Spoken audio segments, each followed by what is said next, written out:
को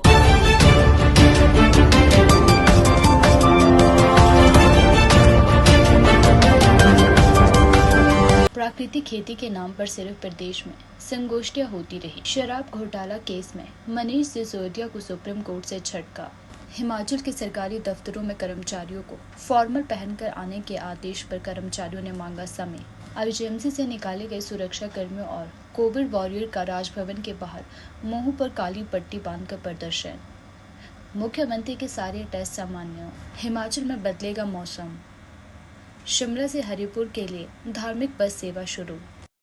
आईजीएमसी में सुरक्षा कर्मी और कोरोना के दौरान रखे कर्मचारियों को काम से निकालने पर सीटू उग्र हो गई है। इन कर्मियों ने आज सीटू के बैनर तले राजभवन के बाहर मुंह पर काली पट्टी बांधकर मौन धरना दिया है और कहा कि उन्हें वापस नहीं रखा गया तो उग्र आंदोलन किया जाएगा।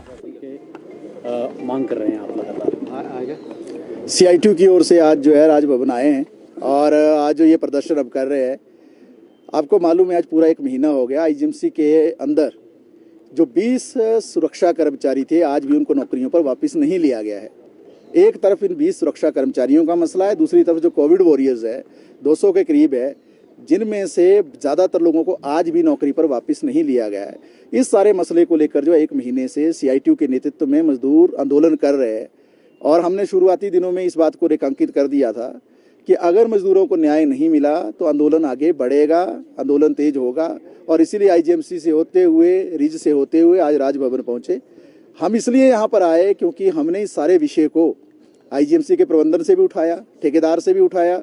हमने शिमला के DC और SP के माध्यम से भी इस मसले पर हस्तक्षेप करवाने की कोशिश की और सरकार की तरफ भी इसका ध्यान हमने आकर्षित किया। मुख्यमंत्री महोदय से भी हम मिले, लेकिन हमें न्याय नहीं मिला और इसीलिए आज जो राजभवन आए हैं। राज्यपाल महोदय से हमारी ये गुहार है, हम उनसे ये इल्तिजा कर रहे हैं, हमारी प्रार्थना है, हमारा एक विनम्र निवेदन है कि वो इसमें मसले में हस्तक्षेप करे। क्यों? क्योंकि आईजीएमसी के अंदर सब कुछ ठीक नहीं चल रहा है। आईजीएमसी के अंदर जो राजनीति चल रही है, ये बड़ा दुर्भाग्यपूर्ण विषय है कि जहां मरीज जो अपना इलाज करवाने आता है, जिंदगी और मौत के बीच में जूझता है, वहां राजनीति का केंद्र बन गया है। पुराने और नए MS के बीच का जो टकराव था, उसका खामियाजा आज कर्मचारियों को भुगतना पड़ रहा है। और जो नई कंपनी BI सिक्योर गार्ड, ये नियमों को दरकिनार करके इसको लाया गया। हमने आपके बीच में डॉक्यूमेंट्स प्लेस किए थे। 70 नंबर जो इवैल्यूएशन के थे, जिसके आधार पर जो किसी को कंसीडर होना था ठेके के लिए, 70 में से 0 नंबर थे सिक्योर गार्ड के। फिर किस नियम के तहत जो है इनको ठेका दिया गया? दूसरी बार ठेका दे दिया, आज 1 महीने के बाद भी ये ड्रेस नहीं दे पाए, जूता जुराब नहीं दे पाए, वर्दी नहीं दे पाए, कैप नहीं दे पाए, बेल्ट नहीं दे पाए। पेनल्टीज हैं ठेके के अंदर, वो एक पेनल्टी जो है वो आज उसको कैलकुलेट करेंगे तो आज 50 लाख रुपए से ज्यादा पेनल्टी जो है फाइन बन। विंदर सिंह सुक्खू के सभी टेस्ट सामान्य आए हैं। उन्हें वीरवार तक छुट्टी मिलने की आशंका है। वह आइसोलेशन वार्ड में है, जिससे वहां पर उन्हें किसी भी प्रकार का संक्रमण का कोई खतरा नहीं है। सोमवार को CM का अल्ट्रासाउंड टेस्ट भी सामान्य आया है। डॉक्टर ने 2 से 3 दिन उन्हें निगरानी में रहने की सलाह दी। उल्लेखनीय है कि मुख्यमंत्री पेट में संक्रमण की शिकायत के बाद पहले आईजीएमसी शिमला में 2 दिन भर्ती रहे।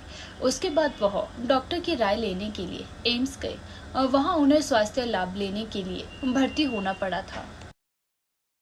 हिमाचल प्रदेश में मंगलवार और बुधवार को मौसम साफ रहेगा। 2 और 3 नवंबर को अधिकांश क्षेत्रों में बारिश और बर्फबारी का पूर्वानुमान है। पश्चिमी विक्षोभ की सक्रियता से मौसम में यह बदलाव आने के आसार है। सोमवार को राजधानी शिमला सहित प्रदेश के अधिकांश क्षेत्रों में मौसम साफ रहा। सोमवार को ऊना में अधिकतम तापमान 30.8, बिलासपुर में 28.9, सुंदरनगर में 28.5, मुंदर में 28.0, कांगड़ा में 27.8, मंडी और चंबा में 27.5, धर्मशाला सोलन में 27.0, नाहन में 26.8, शिमला में 22.0, मनाली में 19.4, कल्पा में 18.1, केलांग में 15.7 डिग्री सेल्सियस दर्ज हुआ। हिमाचल प्रदेश में सरकारी फरमान जारी हुआ है, जिसके तहत कहा गया है कि प्रदेश के सरकारी दफ्तरों में काम कर रहे कर्मचारियों को दफ्तर फॉर्मल कपड़ों में पहुंचना होगा। इस दौरान जीन्स और टी-शर्ट पहनने पर खासतौर से मनाही की बात की गई है। अब इसको लेकर अब सचिवालय कर्मचारी महासंघ ने कहा कि कर्मचारी इसके लिए तैयार है, लेकिन उन्हें इसके लिए कुछ समय दिया जाना चाहिए। इसके अलावा उन्होंने कर्मचारियों के साथ साथ अधिकारियों पर भी इस नियम को लागू करने की बात कही है। देखिए, ये 2017 में भी एक इस तरह का फरमान जारी हुआ था कि भी सभी कर्मचारी अधिकारी जो है ड्रेस कोड में आएंगे। तो उस वक्त क्या हुआ कि मैं प्रेसिडेंट था, तो हमने भी अपने लोगों को बोला ठीक है भाई, ड्रेस कोड के लिए अगर बोल रहे तो ठीक है। तो हम लोगों ने भी ड्रेस कोड में यानी कि ट्राउज़र में आना शुरू कर दिया, जीने छोड़ के। हुआ क्या, हमारे लोगों ने, हमारे कर्मचारियों ने पैंटें सिलाई, ट्राउज़र सिलाए और ऑफिस आना शुरू किया ट्राउज़र में। तो बाद में क्या हुआ, 1-2 महीने के बाद कुछ अधिकारी लोग ही है जो है जीन में आना शुरू हो गए। जब अधिकारी जीन में आना शुरू कर गए तो हमारे लोगों ने फिर से जीन में पहनना शुरू कर दिया। तो इस बार अभी पता चला कि एक फरमान फिर से यही जारी कर दिया कि भी सब लोग जो है ट्राउज़र में आएंगे। तो हमारा प्रशासन से ये आग्रह भी रहेगा, निवेदन भी रहेगा कि अगर ड्रेस कोड आपने शुरू करना है तो या तो ठीक से उसको इम्प्लीमेंट किया जाए, सबके लिए इम्प्लीमेंट की जाए, अधिकारी के लिए भी इम्प्लीमेंट की जाए। नंबर 2, इतनी जल्दी में जिस तरह से उन्होंने फरमान जारी किया कि भी अगर कोई जीन में आता है तो हम जो है उसके अगेंस्ट जो है ना डिसिप्लिनरी एक्शन लेंगे। तो इतने जल्दी तो अब कई लोगों के पास तो है ही नहीं ट्राउज़र।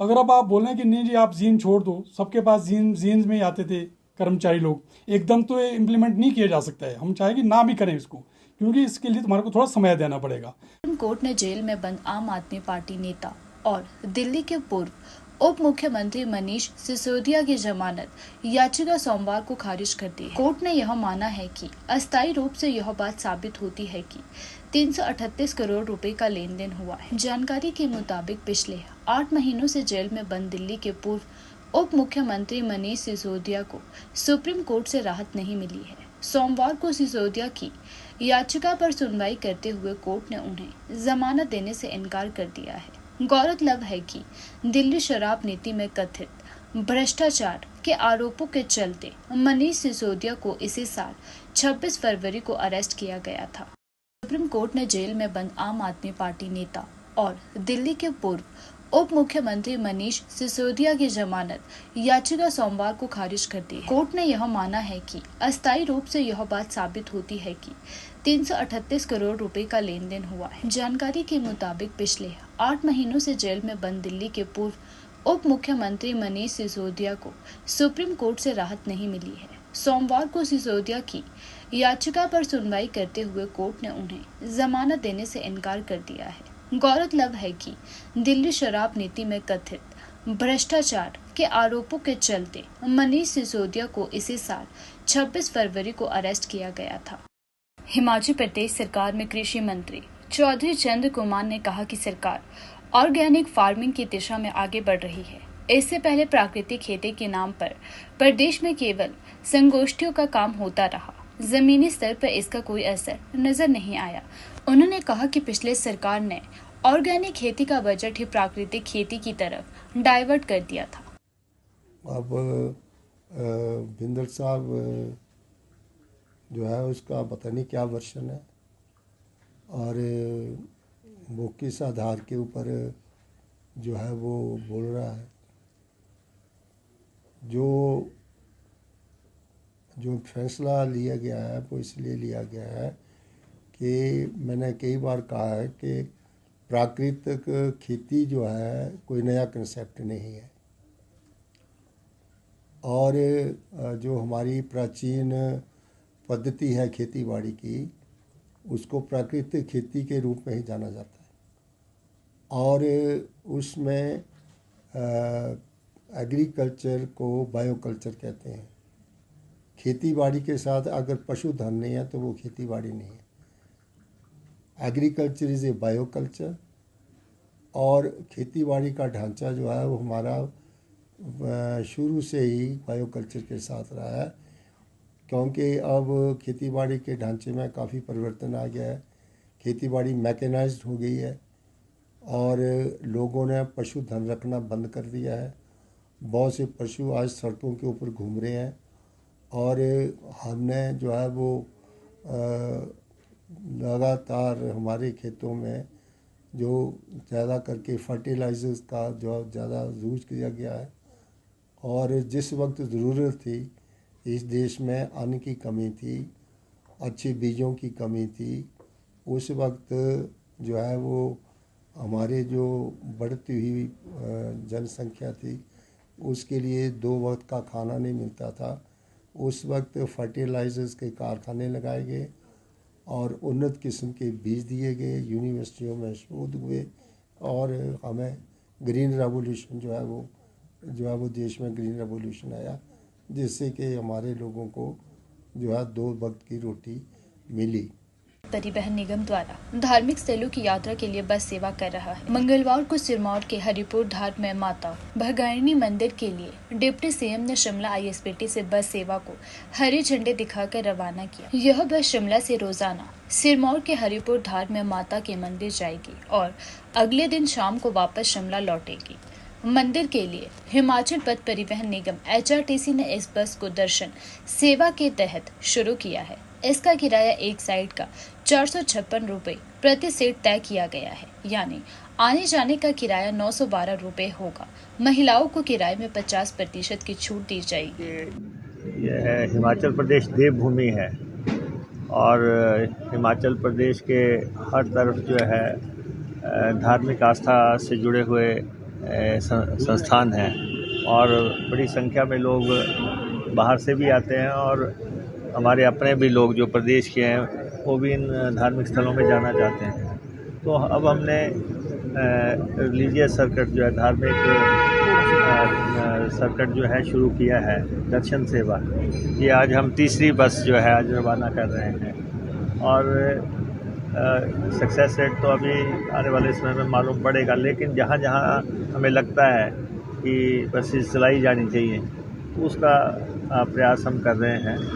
100 के आसपास का हमने टारगेट रखा है कि जो बसें हमारे मंदिरों को टच करते हुए जा रही हैं, हम रीशेड्यूलिंग भी कर रहे हैं, रीब्रांडिंग भी कर रहे हैं और जहाँ जहाँ से प्रपोजल्स हैं उनको हम एग्जामिन भी कर रहे हैं। तो आज हम शिमला से जो है भंगियाणी माता मंदिर के लिए जो है सिरमौर के लिए बस चला रहे हैं और ये टर्मिनेट करेगी वहाँ लानी बोराड में जाके। तो ये हमारे ढली से सुबह 5:30 बजे चलेगी और फिर ये शिमला को टच करेगी यहाँ से और फिर सोलन को, राजगढ़ को, नौराधार को और शिलाई को। तो उसके बाद जो है लगभग 3 बजे के आसपास वहाँ पहुँचेगी, अगले दिन वैसे ही वापस आएगी। तो आज पहले दिन ही बहुत अच्छी सवारी है। अभी आप देखो बस लगभग पैक होने लगी है।